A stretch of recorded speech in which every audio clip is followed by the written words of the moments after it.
महापालिका निवडणुकीची रणधुमाळी पनवेलमध्ये मुख्यमंत्री फडणवीसांच्या सभेचं आयोजन करण्यात आलेलं आहे। दुपारी 3 वाजता ही सभा पार पडणार आहे।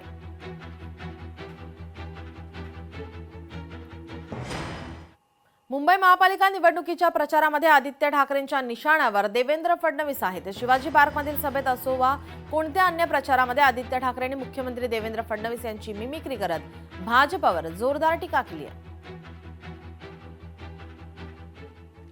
जी व्यक्ती गेले 10 वर्ष 12 वर्ष सत्तेत आहे, जी व्यक्ती स्वतः 7 वर्ष मुख्यमंत्री आहे, ज्या व्यक्तीकडे 9 वर्ष गृहमंत्री पद आहे, ती व्यक्ती आज त्याला मुहूर्त मिळतंय। आज मुहूर्त काढला त्यांनी की नगर निगम म्हणजे आपल्या महानगरपालिकेच्या गटर वॉटर मीटरच्या निवडणुकीमध्ये बांगलादेशांबद्दल काढायचं। मुंबई कुठे, बांगलादेश कुठे, मध्ये भाजपचे किती राज्य आहेत? पण परवाकडे मी पाहिलं विरारमध्ये गेले होते की कुठे कधी गेले होते, महाराष्ट्रामध्ये आमचं सरकार येईल, महापालिका आम्ही जिंकू आणि जिंकल्यानंतर 100% मोदीजी तुम्हाला सांगतो बांगलादेशाला काढून टाकू, रोहिंग्याला काढून टाकू, अमुक करू तमुक करू। कान बंद झाले माझे। काय बोलायचंय ना, मी त्यांना मेसेज पाठवणार होतो, मुख्यमंत्री महोदय 12 वर्ष केंद्रात तुमचंच सरकार आहे, 12 वर्षामध्ये आमची मुंबईमध्ये सत्ता येणार आणि सत्ता आल्यानंतर अध्यक्ष महोदय, मोदी साहेब, आम्ही इथून बांगलादेशाला काढणार, ये जलवा है मेरा, मैं आऊंगा। काय चाललंय हो? कशासाठी हे सगळं?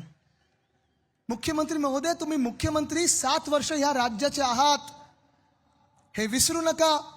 तुम्ही या महाराष्ट्राचे गृहमंत्री, गेल्या 12 वर्षांमधून 10 वर्ष तुमच्याच हातात गृह खातं राहिलेलं आहे। हे कर्तव्य बांगलादेशांना ओळखणं आणि काढण्याचं हे 10 वर्ष तुमच्या हातात होतं। ही जिम्मेदारी, ही जबाबदारी ही तुमच्या हातात होती। जर तुम्ही तिथे चुकला असाल तर सरळ सरळ येऊन सांगा, आम्ही चुकलो, अजूनही आम्हाला बांगलादेशी सापडलेले नाहीत आणि ही निवडणूक त्याच्याबद्दल नाहीच आहे। शिवतीर्थावर रविवारी राज ठाकरेंची सभा पार पडलेली आहे। भाषणानंतर राज ठाकरेंची सोशल मीडियावर पोस्ट करण्यात आली आहे। ही मराठी माणसासाठी शेवटची निवडणूक असा पोस्टमध्ये उल्लेख करण्यात आलेला आहे।